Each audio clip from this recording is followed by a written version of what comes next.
Now it's time for America's Talking with headlines from across the country. In Ohio, the Center Square contributor David Beasley reports a former fiscal officer for the village of New Concord stole more than $450,000, has now been sentenced to 7 years in prison.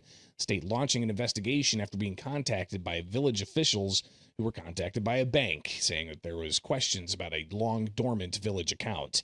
Well, the restitution, more than $475,000 being ordered, and in New Concord, which is 75 miles east of Columbus, we got about 2,100 people and is also the boyhood home of astronaut and U.S. Senator John Glenn.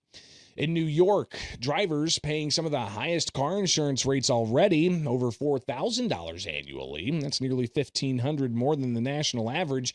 But as the Center Square contributor Chris Wade reports, New York Governor Kathy Hochul looking to crack down on those costs, looking to possibly modify state law about fraud and staged accidents, but it's facing some opposition from various groups, including those in the religious space.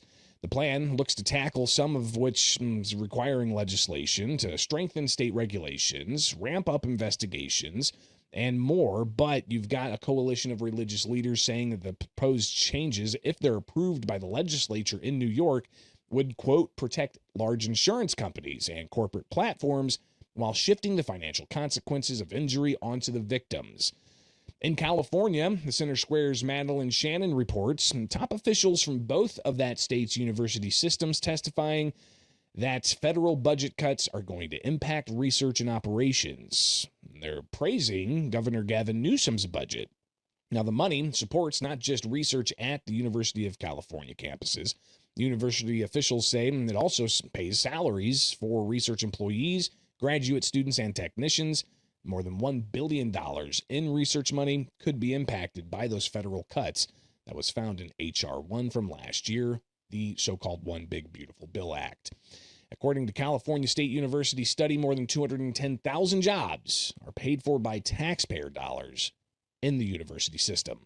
And in Washington State, the Center Square's Randy Diamond reports Seattle Mayor Katie Wilson announcing a plan to create 1,000 new shelter beds and emergency housing by the end of the year to deal with the city's homelessness crisis. Wilson said the plan will be funded by $4.8 million in city funds. $3.3 million would be appropriated from underutilized revolving loan programs that was difficult to deploy. Well, that's it for America's Talking here for the Center Square Daily.